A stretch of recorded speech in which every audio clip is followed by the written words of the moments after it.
Ассалаумағалейкум жігіттер, құрметті біздің көрермендер, ағайын туыстар, бауырлар.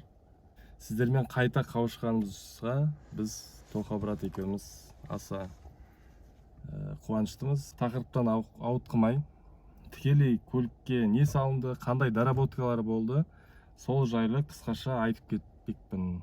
Басынан бастап айта кетейін. Эур салынды, торпеда салынды, орындық, полка айырбасталынды, есік карталар ауысты. Көріп отқандарыңыздай, бізде жоғарыда антенна орнатылған, және бізде бак ауысты. Топливный бак, бензин құятын. Қазір мойкаға барамыз, машинаның ішіні жуылды, былай тазаланды. Қазір сыртын мойкаға апарып жуып, барлық салынған заттарға, доработкаларға қысқаша түсініктеме беріп кетеміз. Ал біз видеомызды бастаймыз. Қазақша контентті қолдап, біздерге көрермен болуларыңызды сұраймыз.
Қаракесек мафия атты каналымыздың көрермендері, және де сол Қаракесек мафия каналының жүргізушісі мен Ерғали, және оператор досым Тоқа братан. Баршаңызға сәлем тағы да. Канал болғаннан кейін өзіндік бір өмірі болады. Сол жайын бір кішкене талқылап кетсек деп отырмын. Видеолардың түсірілмей кету себебі Тоқа брат біздің осы каналдың миы деп айтсам болады. Таңжарық брат ауылына кетіп, бір шама уақыт сол жақта болды. Сол себептерден менде салынған доработкалардың біраз видеосы жоқ негізі, түсірілмей қалды. Бірақ дегенмен енді өздеріңіз көріп тұрғандай, біз қайта оралдық, және де өздеріңізбен бірге тамашалайтын боламыз. Енді біріншіден бастап айтатын нәрсе ол Эур, электроусилитель руля. Эур бізде подключениесі салынып жатқан кездегі видеолары бізде бар. Эур бізге қандай нәрсе береді? Мысалы, Эурдың салған плюстары біріншіден парковка кезінде немесе бір қалада жүргенде аса трассада енді аса қажеттілігі жоқ деп ойлаймын, бірақ дегенмен электроусилитель руля жүрген кезде өте бір сондай комфортты жүрістерді сыйлайды. Бізде торпеда орнатылды. Торпеда бұл приора бірдікі, люксовый приоранікі. Бірақ бір айта кететін жайт, ол мынау бізде прибор, щиток приборов, комбинация приборов. Бізде 2012 жылғыдан кейін шыққан приоранікі болып шықты. Бізде бұл қазір жұмыс істемей тұр, бірақ проводкаларының баршасы қосылып тұр. Негізі бұл жерде айтатын нәрсе, мына приборканың екі түрі болады. Біреуі коншинамен, біреуі коншинасыз. Қазіргі жағдайда бұл щиток прибор бізде жұмыс жасап тұрған жоқ. Нақтылап айтатын болсақ, ол тахометр көрсеткіші, жылдамдық көрсеткіші, спидометр, температурасы істемейді, және мына бензиннің уровень топлива дейді ғой, сол нәрсесі істеп тұр. Мына Эурдың подключениесін тоқа брат біз алдын түсіргенбіз. Мына жағында міне Эурдың жалғанатын жерінде, короче, мына жерде плюс пен минус под қызыл, бәрі білетіндей минус деп шатырсаң қатты. Қызыл плюс, қоңыр коричневый цвет минус. Плюсты аккумуляторға апармастан бұрын мынандай колодка болу керек. Міне плюсіміз аккумулятордан плюсына шығып, 30-дық силовой предохранительге келіп, осыдан шығып, тіп-тіке біздің Эурға келеді. Ол мына контакт. Және екінші минусы, любой жерде осы панельдің астынан немесе аккумуляторға жалғауға болады. Екінші айта кететін нәрсе мына үстіндегі. Мына негізі жігіттер X бірінші колодка деп аталады, плюс-минус X екінші колодка деген мынау. Дальше жалғанатын проводтар. Бұл жерден бізге подключениеге 3 ақсым керек. 3 ақсым. Оның екеуі щиток приборовтың екі колодкасы бар ғой, біреуі қызыл, біреуі ақ. Осының біріншісі мына қызыл колодкадағының оранжевый проводына кеп, сарысы жалғанады. Бұл жерде цветтің түстің негізі былай аса маңыздылығы жоқ. Ең бастысы жаңағы орнатылған жері бірдей болса. Имеется в виду колодкадағы орны. Мынау қазір бізде бірінші колодка мына жердегі мына сары провод мен саусағыммен ұстап тұрған. Осы бірінші колодка. Негізі мына штекерді алсаңыздар, ар жағында колодкалардың аты жазылған. Үстінде бірінші колодка деп тұр, астында 4-ші колодка. 5-ші колодка, 8-ші колодка деп тұр. Ортасындағы 2 мен 3, 6 мен 7 көрсетілмеген. Так, сонымен айтатын болсақ, бірінші колодка бізде мына сары, мен ұстап тұрған сымым. Осы барып, мына оранжевый колодканың оранжевый проводына барып жалғанады. Бұл біріншіден. Одан кейін екінші колодкамыз. Жоқ, үшінші колодкамыз. Үшінші колодкамыз барады тағыны. Уже өзім шатыс қалдым. Осы колодкадағы қызыл колодканың серый түсіне барады. Қызыл колодканың серый түсіне кеп жалғанады. Ал енді үшіншісі аққа кеп жалғанады. Ақ колодкаға келеді. Ақ колодкада коричневый красный полосой деген бар. Түсін көре алсаңыздар. Коричневый красный полосой дейді. Қызыл жолағымен. Осыған кеп біздің екінші колодкаға кеп жалғанады. Бірінші, екінші, үшінші колодка ғана жалғанады. Болды, сонымен Эур істейді. Мінекей қандай рахат мәссі.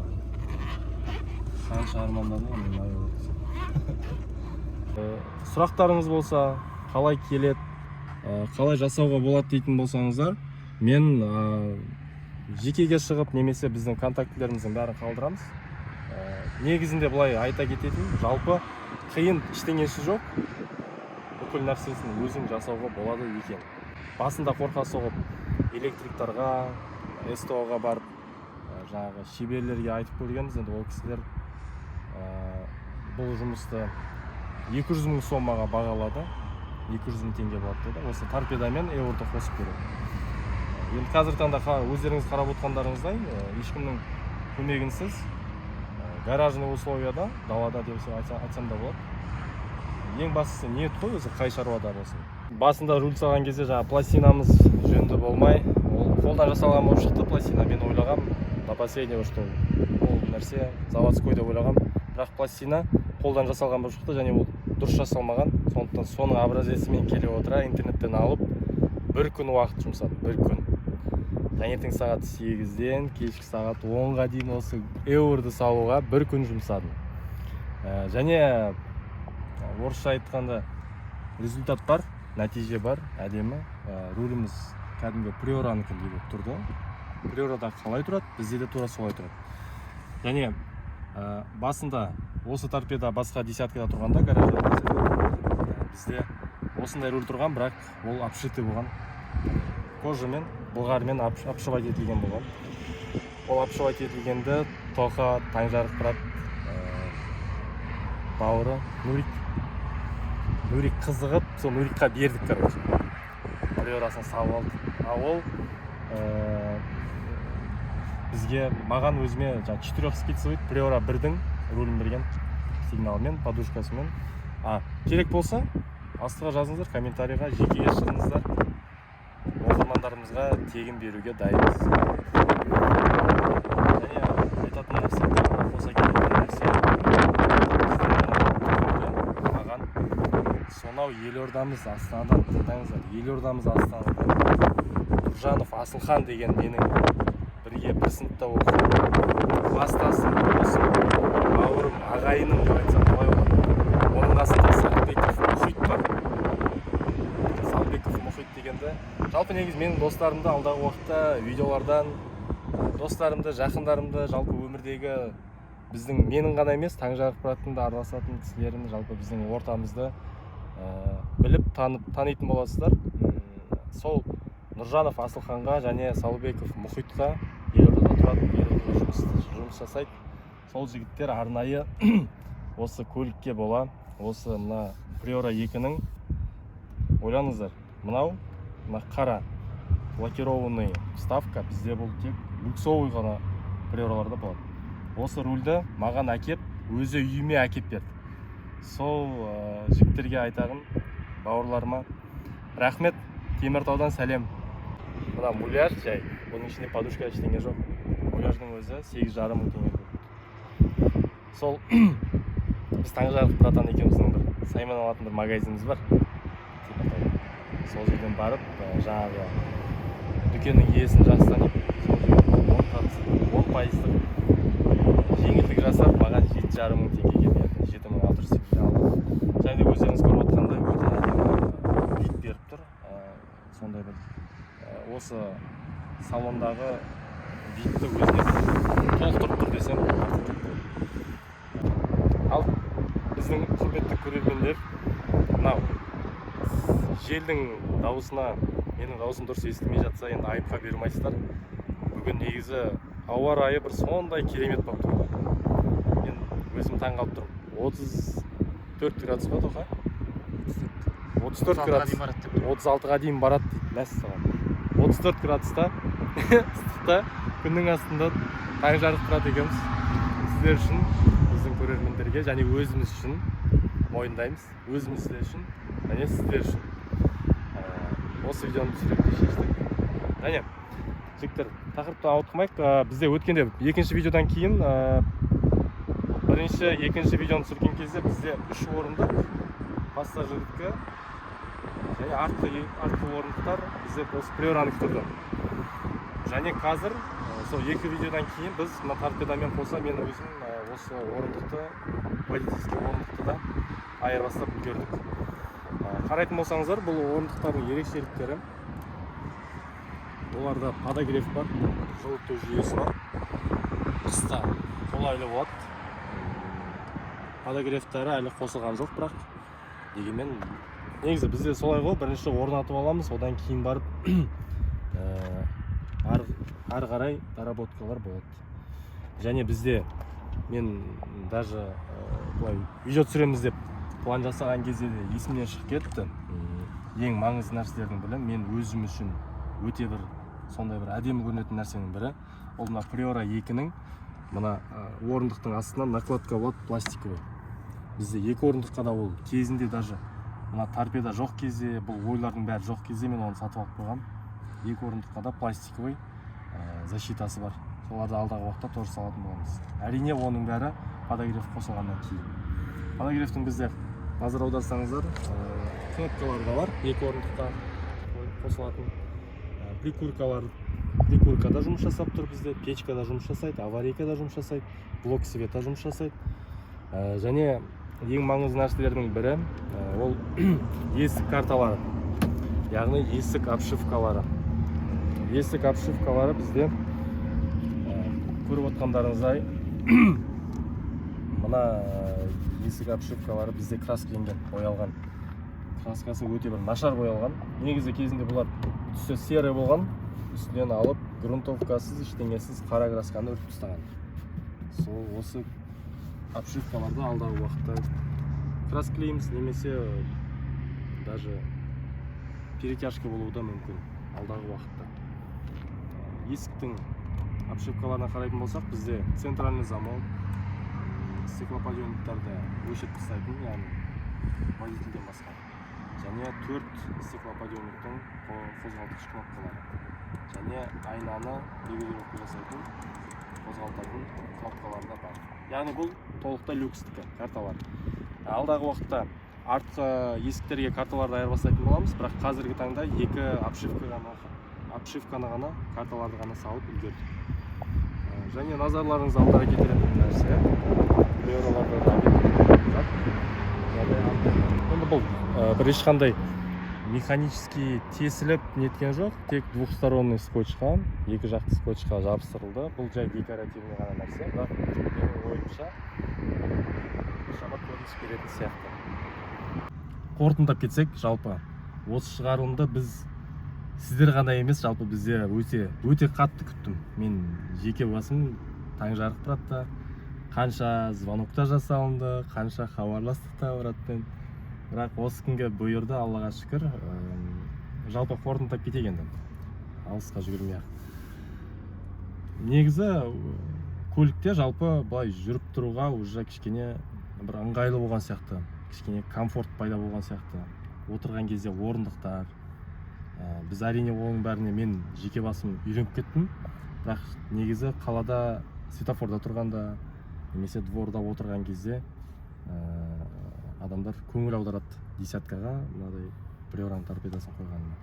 Және де менің осы видео түсіріп жүргенімді жалпы Теміртау емес, Теміртау қаласына да қарайтындар бар екен. Қазақ өзіміздің бауырларымыз. Баршаңызға сәлем деп қояйын. Және де өткенде осы рульді салып отқан кезде бір ақ Lexuspен бір брат кеп менімен амандасып, сен ана осы машинаны түсірушімең деп видеодан сұрап, қал жағдай сұрасып, алдағы жұмыстарыңа берекесін берсін деп өздерінің бір ыстық лебіздерін білдіріп кетті.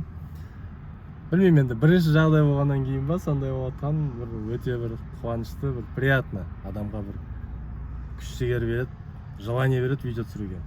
Сондықтан сіздердің қолдауларыңызға біз әрдайым мұқтажбыз. Сондықтан бізді қолдап жүріңіздер. Енді жалпы мен негізі мастермін. Бір тақырыптан екінші тақырыпқа плавно өтіп кетуге өзім байқамай қалам. Бірақ сонда да қателік, кем кеткен жерлеріміз болса, өздеріңіз түзетіп, түсіністікпен қарап, біз енді бір профессиональный блогерлер емеспіз, немесе біз қарапайым қазақтың жігіттері өзіміздің қолымыздан келетін нәрсені видеоға түсіріп, бізден кейінгі кісілерге де осылай жасауға болады деп айтқымыз келеді. Келесі видеолардың тақырыптарын айта кететін болсам, қара түске бояу біздің планымызда бар. Оны кім жасайды және қайда жасайсыңдар деп сұрайтын болсаңыздар, мен мынаны айтатын. Бізде Елдос деген менің өзім братым бар. Сол Елдос браттың сервисін апарып, сервис дегенде шағын гаражный общество, сол жерде өзінің гаражы бар үлкен. Енді ол жер гараж деп айтуға келмейді, дауыс. Өйткені ол жерде полноценный сервис деп айтуға болады. Жалпы сервисі жайлы, жалпы жасайтын дүниелерін, машинаның қай сферасында жұмыс жасайтынын жалпы көрсетеміз, бірге айтамыз. Және осы машинаны сол Елдос браттың сервисінде бояйтын боламыз. Тек бояп қана қоймай, бізде алда музыка бар.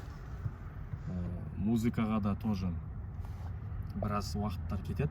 Музыкасын да жасаймыз. Құрметті көрермендер, бұл таң жарық екеуі Ерғалимен машинадан шықпай қалды деп ойлап қалуларыңыз мүмкін. Бірақ сыртта біз енді трассаның бойындамыз. Өте желде болып тұр, сондықтан дыбыс жағы кішкене нашарлап кетіп жатыр. Сондықтан көлікте түсіреміз деп шештік. Осымен біздің видеомыз аяғына жетіп қалды. Комментарийді жазып, каналға тіркеліп, чаттарда, группаларыңызда видеоларымызды таратып, қазақша контентті дамытуға бірге атсалысыңыздар. Сіздермен болған Ерғали мен Тоқа брат, таң жарық брат, Теміртаудан жалынды сәлеммен.